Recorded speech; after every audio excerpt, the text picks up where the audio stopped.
Testing, 1, 2, 3. Okay. 18 September, dis&datInformation. Thank you for stopping by. We're going to look at two things.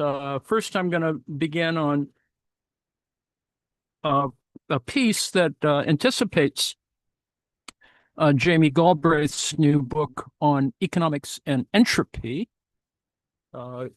It's the work of Georgescu Rogan, who, not unlike other things we've looked at, pursues the question of economics and physics as commensurable. Let's just put it that way. That's one way of thinking about it. It's not that everything can be reduced to entropy, for example, but if you're talking about metabolic stuff, etc., and as we've been sort of looking at different ways of thinking about the problem, certainly we shouldn't pass up on, as Sheikh mentions, ecophysics, which I think is where we are presently in a variety of ways. So whether it's material science sort of calculations or a variety of other dynamic macro analyses, all that sort of stuff, like Steve Keen, et cetera. All of those things sort of interrelate in various ways with a variety of issues. But at some point, I hope we can talk about that as well. That is Cockshott, Keen, et cetera.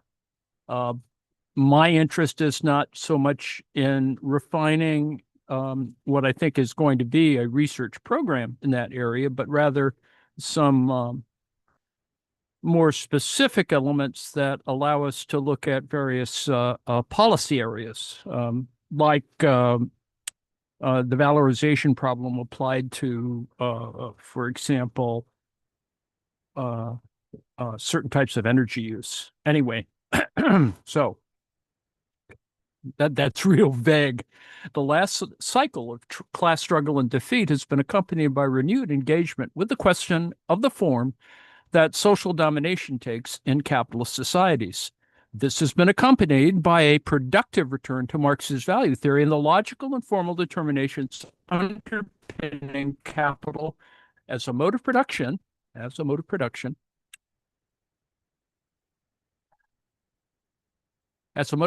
social reproduction. By critically evaluating the historical reconfiguration of sexuality, sexual categories, and racial orders in relation to the process of capitalist accumulation, that is, queer, trans, and feminist Marxisms, have made productive use of these works to their insistence on understanding the deeply personal effects of an impersonal mode of social reproduction, such as capitalism. And that's a whole nother set of areas that we kind of covered, but we'll cover more in the Battistoni's book on new gifts. Anyway, the relationship between impersonal, indirect, abstract domination, the mute compulsion of market relations that characterizes the logical unfolding of capitalist forms, and the very personal, direct, and concrete, empirical, as Marx referred to them, forms of domination through which capitalist relations of production subsist is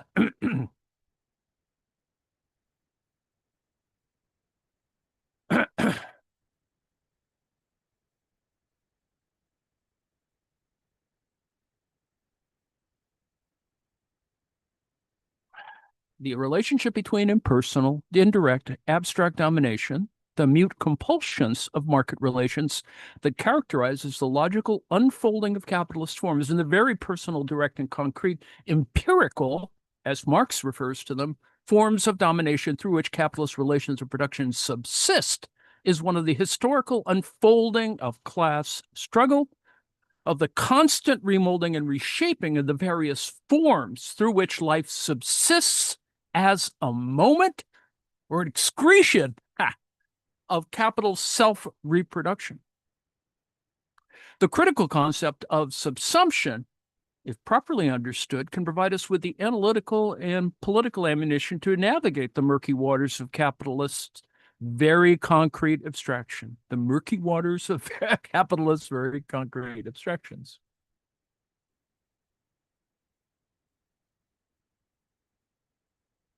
Capital is often depicted as an all-encompassing and abstract social force which seeks to subsume all of human life. But what, in fact, is involved in such subsumption? We've looked at that for the last couple of days now. And how might it be resisted? Tracing the discourse of subsumption through the work of Kant, Hegel, Marx, and the critical Marxist tradition, Saints de Cecilia, whose video we'll watch in a bit, offers a materialist framework for analyzing capitalist power. Saints de Cecilia argues that capitalist subsumption operates at three distinct yet interrelated levels. That is, exchange, production, and reproduction, each characterized by distinct logics of domination and resistance. So conflicts over subsumption at each of these levels lie at the heart of capitalism's struggle to determine the shapes of human social life. A major intervention into debates surrounding the historical trajectories of capitalism, subsumption in Kant, Hegel, and Marx from the critique of reason of the critique of society systematically refutes the influential thesis that we are now in a stage of total capitalist subsumption, which leaves no space of refuge or resistance. That may be a problematic claim or argument, but we'll fiddle with that, and I'm sure Sates has something to say about that. Now, I introduced this book, which is an older book. I think it's from 1999, Economics, Entropy, and the Environment. But Nicholas Georgescu-Roegen, represents an entire realm, not unlike Minsky, et cetera, that is important if one is going to make a more comprehensive attack, as it will, or development of models that can be consonant or commensurable with, metabolic ones and all kinds of the little things that we've been looking at, most of the things that we've been looking at, and to see how our questions about form and form determination and, value form and all that other jazz, it's not so abstract, but rather simply the kind of abstraction that requires perhaps, say, further orders of conceptualization, that is, on the issue of categories, right? Or categorization, certain structural questions that result in Hegelian answers. So, and retain the materialist element. So all of those things are at work, and I think I would assert to you that Georgescu-Roegen does do that. We're only going to look at the introduction, which is only about 7 pages of text of this particular text, but I think you can see from the table of contents that it has epistemological elements. It has Kuhnian elements. That is the question. That is Thomas S. Kuhn, the issue of normal science, as opposed to scientific revolution, whatever that might be. The incommensurability arguments that create paradigm shifts and all that jazz.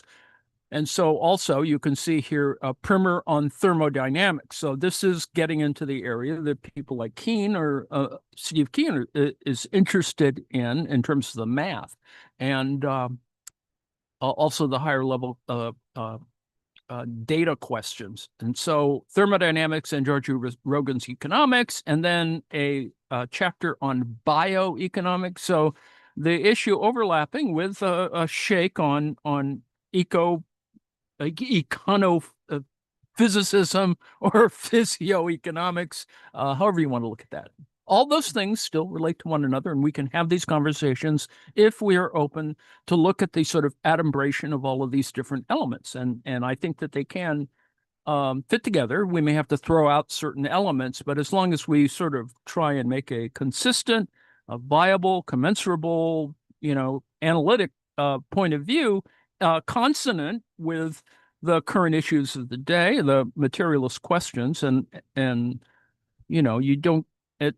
I mean, saying something is a free gift is probably redundant or far too obvious. And just to use an example, but anyway, in their fascinating text, an outline of the history of economic thought, Ernesto Scripani and Stefano Zamangi conclude their narrative with a small section entitled "For Unconventional Economists."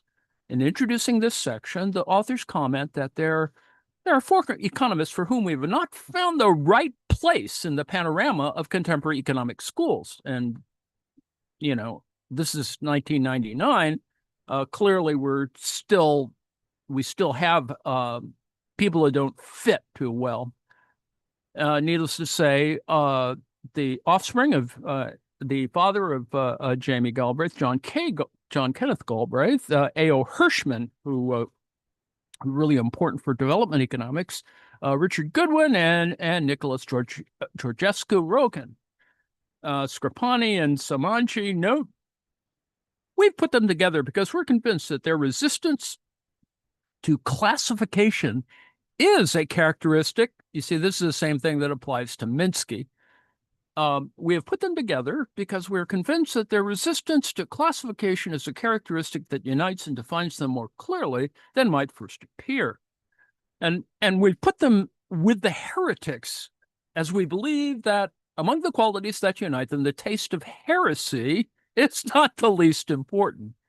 It is a primary purpose of this book to try and find the right place for Nicholas Georgescu Rogan. And I think, as you've seen, the readings that I've selected and for yammering on it in this space are ones that address this kind of position or place or point of view or standpoint. This is by no means an easy task for reasons that will become apparent.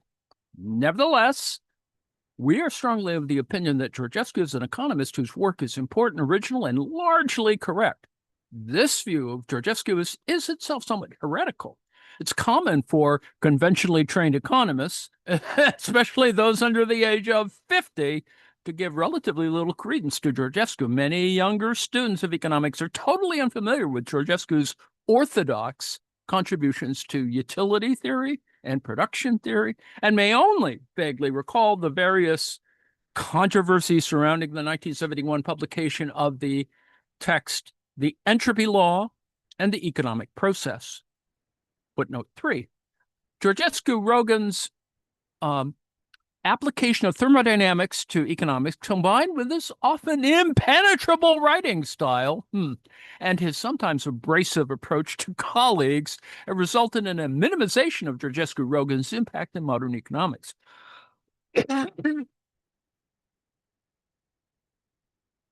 We believe that this result is both unfortunate and unjustified, and this book constitutes our argument. The historian of economic thought, Professor Philip Murawski, speaking of people who fit problematically, dedicated his book More Heat Than Light to Nicholas Georgescu Rogan. This was an appropriate tribute because Georgescu, perhaps more than any other modern economist, thought and wrote deeply on matters epistemological and methodological throughout much of his career.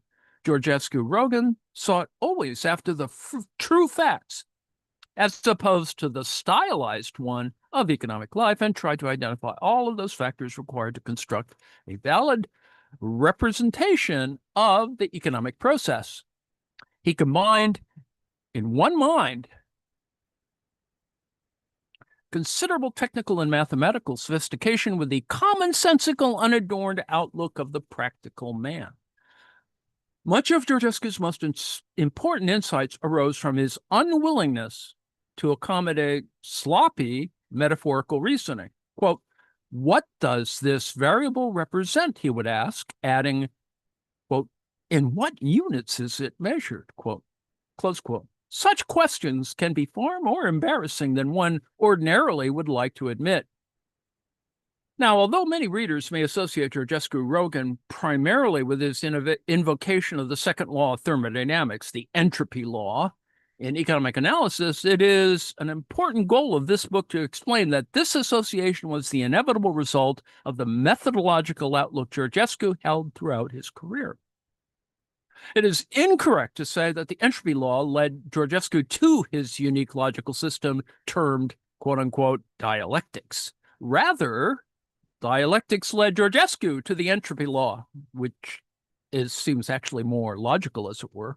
And one may easily find references in dialectical reasoning. Evolution, that's the important element, and the inadequacy of various mechanical models of human behavior in his work predating the 1960s. And yes, there's a lot of variations and versions and fiddling around. And, you know, even if you look at the neoclassical writers, the more interesting ones, you'll see, some cogitation about that, like, for example, in Samuelson's work. While it's fashionable now to use the word entropy in a variety of ways and to associate the term with fields such as information chaos and systems theory, entropy to Georgescu referred strictly to an index of unavailable energy in a thermodynamic setting. Georgescu-Roegen disparaged the use of the term entropy in information theory and other areas having nothing to do with temperature. You see that? Both good and bad. Georgescu's fascination with an emphasis on the entropy law arose at least partly from the unique forms this law takes. Common statements of the law include A, heat always flows by itself from the warmer to the colder body, and B, the entropy of an isolated system never decreases through time. As the forms of these statements illustrate, second law of thermodynamics is utterly unlike other physical laws. In fact, Georgescu calls such laws as this evolutionary and argues with great force that such laws are valid, relevant, and illustrative of the inadequacy of mechanical, that is, mechanical representations, analytic representations of reality. Georgescu felt that were economists more familiar with thermodynamics, they would be less the prisoners of their mechanical analogies, indeed. And the mechanistic prison in which economics finds itself renders economists incapable of fulfilling their most important roles as facilitators of a discussion of the best aims for mankind. Footnote 5. In contemplating the entropy law, Georgescu-Roegen found a deep and convincing confirmation of the importance of several ideas or themes that had steadily infiltrated his work and his thinking over many years. These themes include the limitations of binary logic, the importance of qualitative change in all but the simplest systems, and the inadequacy of real numbers for modeling economic and almost all other complex phenomena. A good example of these ideas occurs in his famous article, The Nature of Expectation and Uncertainty of 1958, in which he seriously evaluates the feasibility of adequately representing expectations with numbers. A related example, described in the same work, is easier to recount. So, suppose a random variable x can take on any real value, x is an element of the set R, and let function of x be the marginal density function, that is the measure of x on R. Let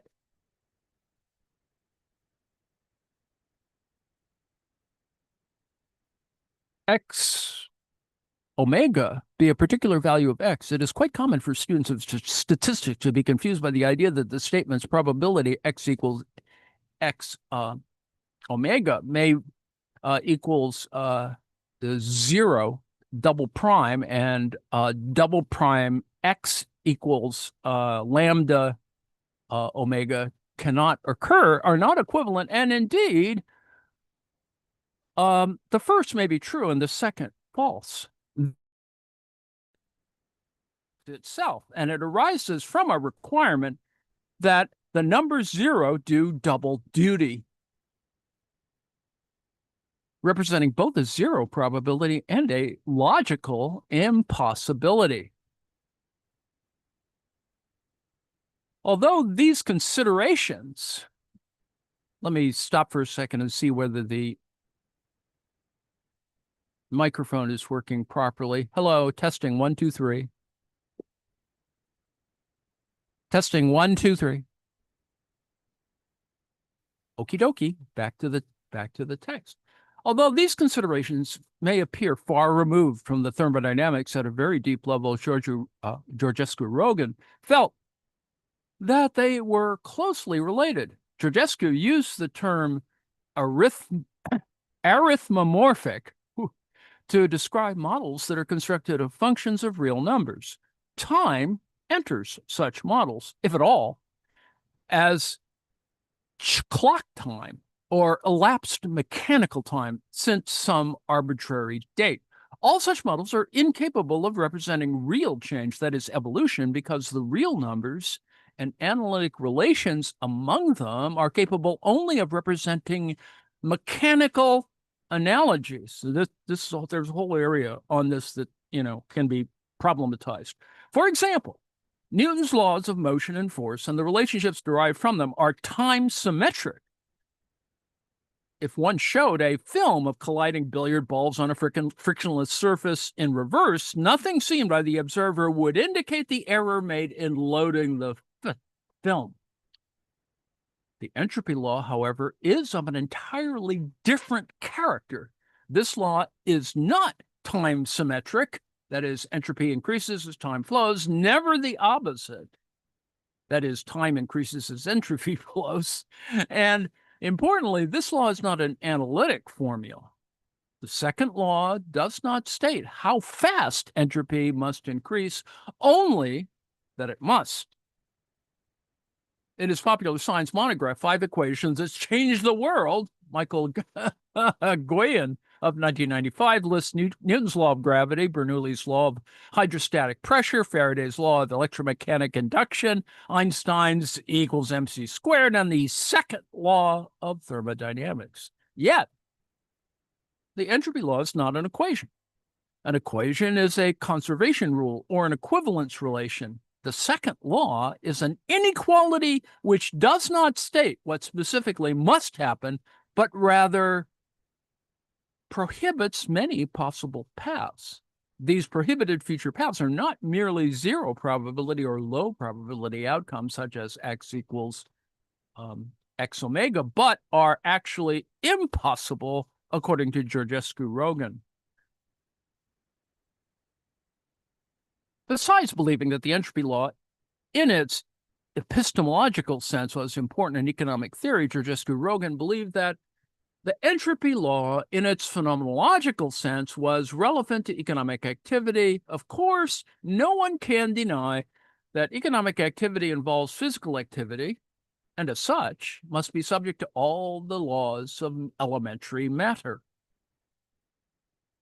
Economic activities cannot violate the laws of physics, hence our obsession with this laws of physics. Yet, Georgescu's insight is correct in a more important and more immediate sense than is first apparent. First, the second law implies that energy may not be recycled. Second, although it is not often stated in this fashion, the second law of thermodynamics imposes a minimum energy requirement on the critical economic act of changing the naturally occurring stable state of any material. This requirement is stated as an inequality constraint which must be strict. No technological advances could ever, even in principle, relieve us of this energy requirement, although advances could provide wondrous new ways of meeting this requirement. Further, having achieved our transformation of a material into a non-stable equilibrium state, the second law ordains an unending struggle to maintain the material in that state, as anyone who has owned a rusted automobile knows all too well.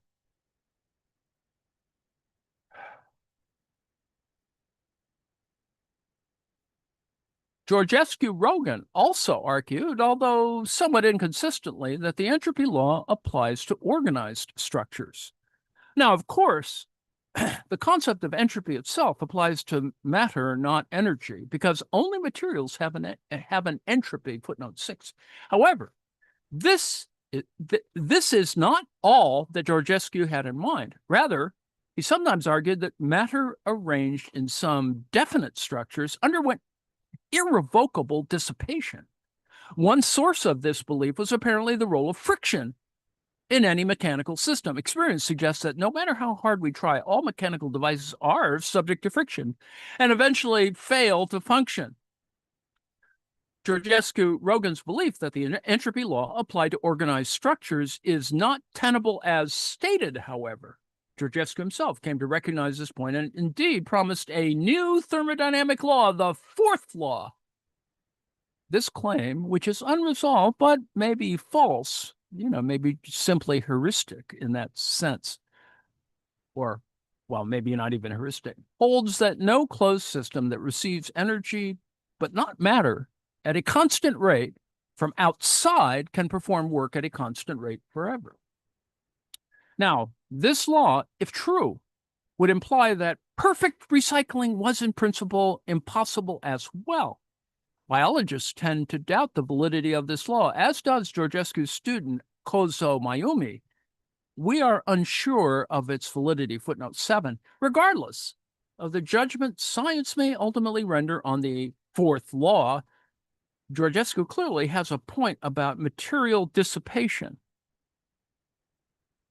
Note that this is represented in other forms in other dynamic approaches. One may go farther, and summarize Georgescu's economic insight quite simply as follows. The economic process is one in which stocks, right? S-T-O-C-K, stocks of some things are depleted while stocks of other things accumulate. Things depleted include propitiously situated, useful material substances, while things accumulated include toxic byproducts of industrial activity. So fundamentally, there's a valorization question, right? You can sort of see that, yes? Except for trivial quantities of metals, say, lost due to spacecraft launches. The actual amount of copper on Earth is today the same as it was 1 million years ago. Now, what has changed in the interim is how and in what forms that copper is distributed in the environment. Considerations of entropy, material dissipation, and the like led Georgescu-Rogan to formulate a new field of economics dubbed bioeconomics. Bioeconomics serves as an early and very interesting example of the notable modern trend of combining different scientific disciplines in order to analyze a system that involves great complexity. Oh, darn those neologisms. Bioeconomics combines economics, thermodynamics, biology, anthropology, sociology, and political science in a whole intended to provide a basis for useful discussions of the best aims and means for mankind. Georgescu-Rogan even offered a few models of a bioeconomic character late in his career. Although he never completed an advertised book on this subject, that's interesting, and his papers appear to contain nothing that one could identify as part of such a manuscript. There's another little academic project. Footnote 8. It is clear from our discussion so far, Georgescu-Rogan walked where most economists fear to tread. The application of thermodynamics to economic analysis and the proposal of a new thermodynamic law are intellectually courageous, to say the least. Now, one might go further and dismiss Georgescu-Rogan as an eccentric, unworthy of serious study. This response would be a serious mistake. First, unlike many other notable economic heresies, Nicholas Georgescu-Rogan had very substantial neoclassical credentials stretching back to the 1930s. Georgescu's contribution to utility theory and production models were fundamental. Georgescu was consistently both rigorous and highly original, and he turned his attention to most of the important problems of his times. no other heretic of 20th century economics achieved quite the same level of recognition and awards from the establishment fellowships in the American Economic Association and Econometric Society, the Richard Ely Lectureship, the Earl Sutherland Prize, an editorship of econometrics of the journal, nominations for the Nobel Prize, and so on. Additionally, and more fundamentally, we believe that Georgescu-Roegen should be taken seriously by economics and should be studied carefully because, by and large, he was correct in his views. Indeed, he was often right about problems when almost everyone else was wrong. For example, Georgescu-Roegen, though employed as an economist and trained as a mathematician, rejected on technical grounds Boltzmann's so-called H theorem in statistical thermodynamics at a time when many scientists accepted its validity. History has proven Georgescu correct. Georgescu's lack of physics training caught up with him, however, as his rejection of the H theorem led him further to reject the whole of statistical thermodynamics. Well, that's an issue, an unfortunate error. Georgescu was not infallible, but he was brilliant, original, and dedicated to the proposition that, as Joan Robinson put it, economics is a serious subject.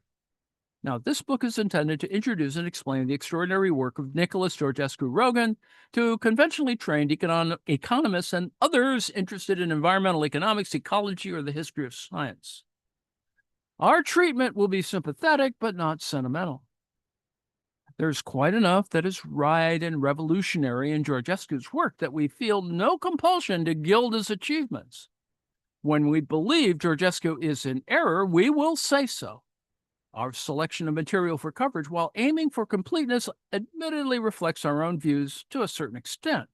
The reader is now and always urged to read Georgescu-Roegen's writings directly and to form an independent judgment. If we stimulate a discussion of Georgescu's work, we will have succeeded in our work. The book has the following outline. Chapter 2 presents a brief biographical sketch of Georgescu-Roegen. Although Georgescu had a very interesting, sometimes unpleasant, and occasionally dangerous life, our purpose is less to entertain than to provide the background necessary for understanding Georgescu's intellectual development. Georgescu-Roegen was an economist of the 1930s to 1950s, intellectually speaking, and his interests closely paralleled many of the important issues of those times. Note that there was a world war going on at the same time. As a consequence, both his choice of research topics and his terminology are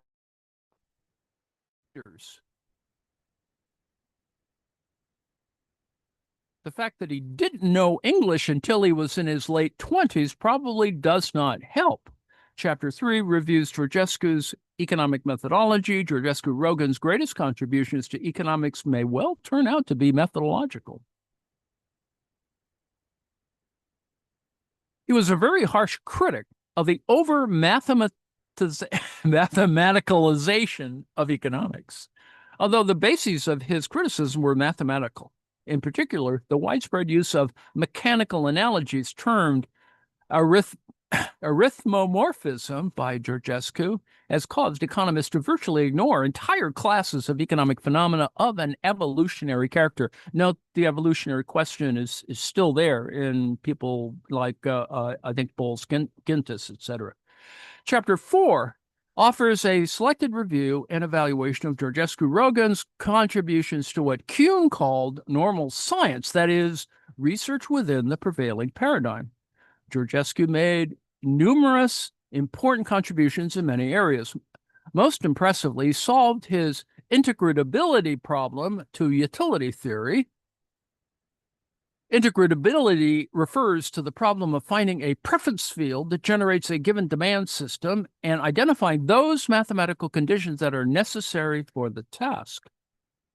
Georgescu did so, but in the process, he broke wholly new ground in the areas of stochastic choice models and economic methodology.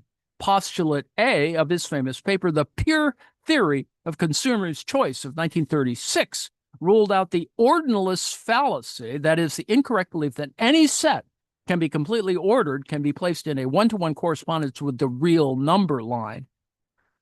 Yeah. This idea became extremely important in Georgescu's later work. Georgescu made many other contributions to utility theory and additionally found important results, including the so-called substitution theorem in Leontiev-type production models. Vasily-Leontiev. Georgescu's greatest contribution to production theory, however, is in his flow-fund model. Flow-fund model. This innovation is described in some detail, as are Georgescu's noteworthy analyses of capitalist breakdown and overpopulation in agrarian economies. Still important, right? Chapter 5 offers an economist's primer on thermodynamics to introduce the non-technical reader to some basics and not so basic and not so basics of this branch of physics. Included are discussions of Georgescu's views and their correctness, in addition to an analysis of the applicability of thermodynamic principles in economics. Note, Marhoun and Machover and Keene, etc., on those issues. Chapter 6 describes the role thermodynamics played in Georgescu's economic work. Included is a discussion of the important problem of intergenerational resource allocation. Yes, right. Maybe Piketty could benefit from that. Maybe not. Chapter 7 describes bioeconomics, a fitting way to summarize and integrate many of Georgescu's views. Although Georgescu-Roegen did not leave us anything that could be called a complete exposition of bioeconomics, his written descriptions are generally consistent. If one argues, as we do, that Georgescu's purpose was to remake economics into a science useful for discussions of the survival of the human race, like many of us, then bioeconomics offers Georgescu's visions of what science would be like. Environmental policy enters here, although Georgescu felt that we could make progress in this sphere only when people's minds changed. Oh, darn ideology. Changing opinions was seen by Georgescu as a necessary prelude to changing policies, and he spent far more effort on the former task than the latter. Because Georgescu-Roegen believed that the inability of future generations to contract in current resource markets implied that current generations overused resources, he consistently advocated conservation, reduction in population levels, and a transformation of society towards primary reliance on organic agriculture. Now, while many technologically optimistic economists argue that the great increases in yield obtained through modern, that is, chemical and capital-reliant agriculture, suggest that the limits to growth are not immediately important, Georgescu criticized modern agricultural practices as energy squandering. Indeed, he saw the whole history of technological progress as a continuous substitution away from abundant sunlight towards increasingly scarce mineral resources. See, it's all there, right? Ecologically speaking. He felt that this process could not continue for long and that it was contrary to the long-run interests of the human race. Now, although some modern ecologists and environmentalists argue their causes by attributing rights, R-I-G-H-T-S, rights to animals or ecosystems, none of this sentiment is present in Georgescu-Roegen's work. Rather, the end of all economic activity is human welfare, right? Anthropocentric. Man is the measure of all things. However, it is not solely the welfare of people alive today that is the issue. Last paragraph. Now, while it's not easy to reach conclusions about the work of Nicholas Georgescu-Roegen, we have reached several, and they're summarized in our concluding chapter. We urge the reader to reach his or her own conclusions. Georgescu-Roegen represents an important, although sometimes heretical, voice in 20th century economics and the philosophy of science. The issues his work raises are profound and deeply troubling. It is critical that those who profess to care about the future of man become familiar with what he had to say. So, therefore, a warning at the end. Yes, let's see. In in the notes a reference to the book review by Frank Edelman, a couple of important points, the entropy law, and Mayumi's work, and the energy analysis and economic valuation article book by Georgescu Rogan of 1979.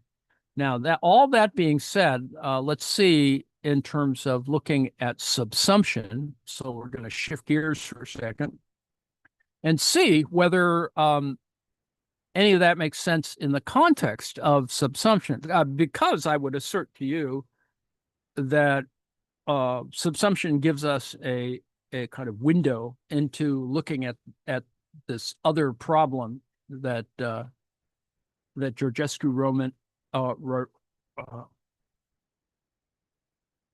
that Georgescu is looking at. So, without further ado, subsumption in Kant, Hegel, and Marx.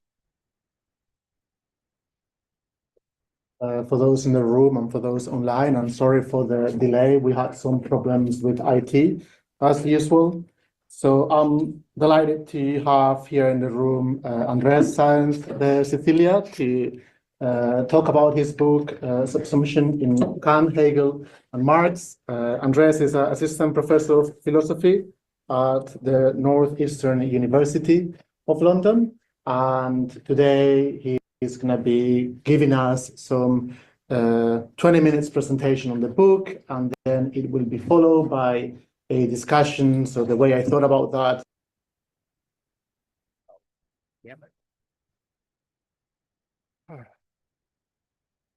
is because I'm usually anxious about the possibility that people won't have anything to say. I prepared some questions in advance about the book, but I thought that maybe we could also do this more of a conversation between everyone who's here. So I will see how it is, so that I will have some questions, but also feel free after the Andreas presentation to come in and join the discussion. The event is being recorded and it will be remain online for the Historical Materialism, Gender and Sexualities Network. And without further ado, Andreas, the room is for you. Great. Thanks so much, Felix, and thanks to Alex as well for the invitation. I have to admit, I spent so long working on this book, feeling like it was a completely obscure topic that people wouldn't be interested in. It's always a little bit surprising for me still when people take an interest in the book. So what I'll do is just say something about the initial motivations behind the project, and then I'll just briefly give an overview of what I cover in the book. So the book emerged as a response to a set of questions that I was grappling with over a decade ago now, more like a decade and a half, which I couldn't really find a satisfactory answer to in the existing literature. And so this was a question or a set of questions that revolved around two main issues. So the first is how exactly we conceptualize capitalist domination. And then the second is how we can understand the historical trajectory of capitalism as a system. So I was thinking about what it actually means to say that labor is subsumed under capital, why Marx ends up using this concept rather than another one to describe the domination of labor by capital, so why subsumption specifically. What precisely does the subsumption of labor involve? What are its conditions of possibility and what are its effects? How can we understand the connection between subsumption as a systemic process and as a historical process? And then following from all of this, how we might, how the subsumption of labor might be abolished or overcome. And I think that to answer that question, we need to think through all of those preceding questions. So as I was thinking through these issues in the context of Marx's writings and Marx's ideas, I was also working through some other philosophical texts and some other philosophical systems. I think most importantly at that time, the work of Kant and Adorno. And I found that in those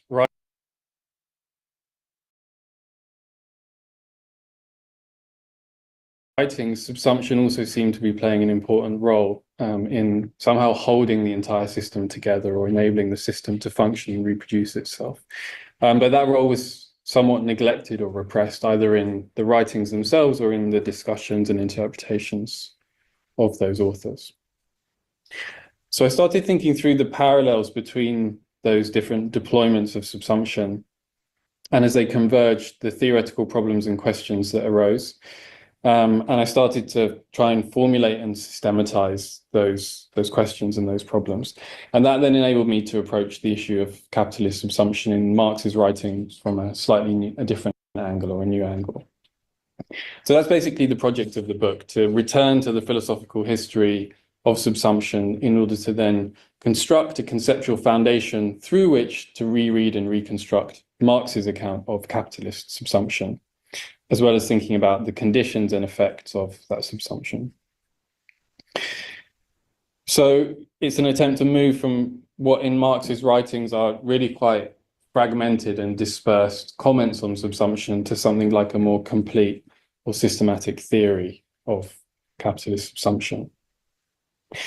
And in more directly political terms, the main intervention that I was aiming to achieve was to try and shift the problem of capitalist domination and the overcoming of capitalist domination away from questions around inside and outside or around totalization and completion, which I suggest have idealist or maybe even theological premises, and shift those problems and those questions towards questions around just the precise mechanisms by which capitalism shapes our world, and the effects of those mechanisms and how they interact and combine with other social forces and so on.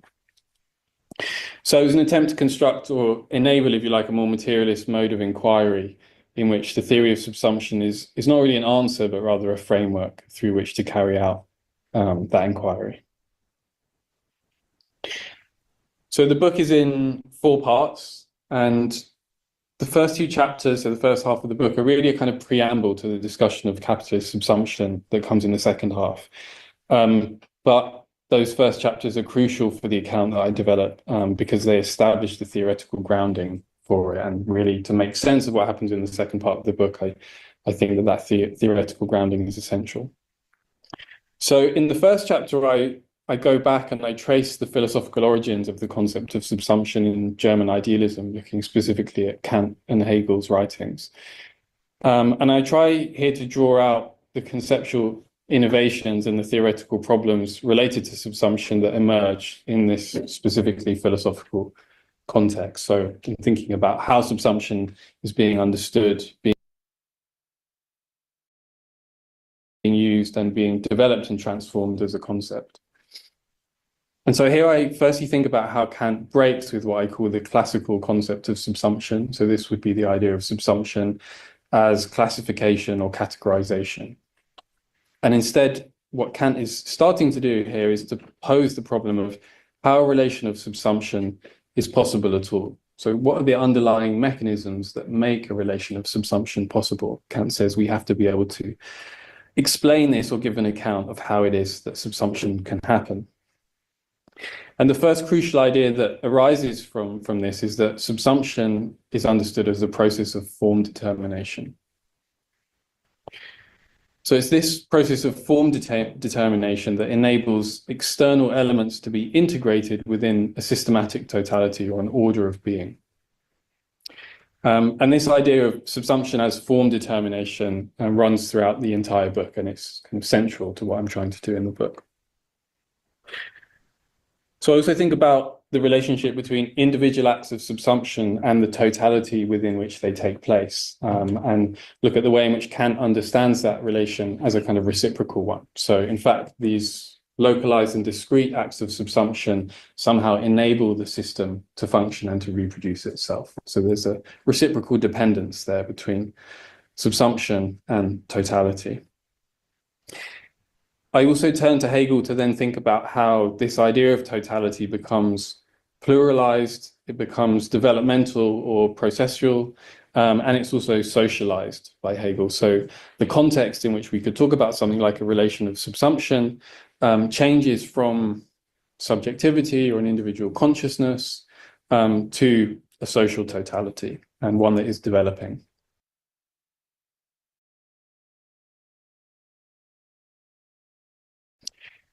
And then finally, I also think here about Hegel's critique of subsumption, which comes in his logic. So Hegel develops his critique of subsumption as a contradictory relation in which identity is imposed upon the particular, and as such, the particularity of the particular is lost or repressed. And this, of course, becomes very important for how Marx thinks about the subsumption of labor.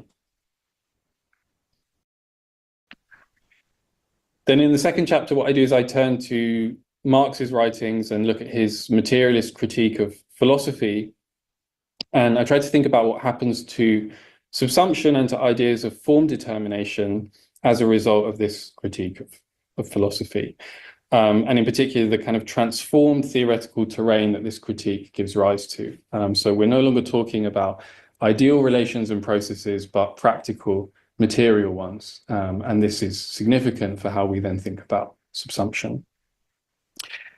And here I try to trace Marx's materialism through various stages of development and refinement. So I look at first the concept of praxis, then labor, then production, and then social reproduction, finally. And I try to suggest here that there is a kind of consistent project of developing Marx's materialism through these different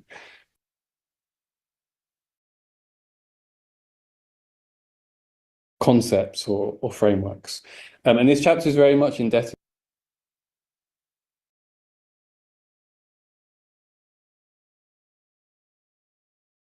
to the work of Bolivar Echeverria, who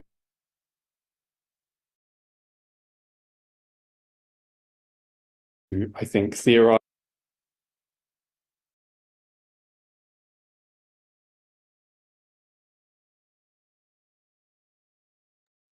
I've come to the end because I don't want to cause any terms of service violations, but I did want to introduce that you could see what the author looks like of the thing we looked at yesterday, I read from yesterday. And so we can get us a slightly better sense of that when we look at the whole business, or if you decide that you're going to watch the entirety of that video presentation, which will go on for about over an hour, maybe 75 minutes or so. So let me thank you for your indulgence, and I will see you tomorrow with a new thing, which could be either a Georgescu-Rogan thing or perhaps something a little bit more on subsumption, a more recent version of the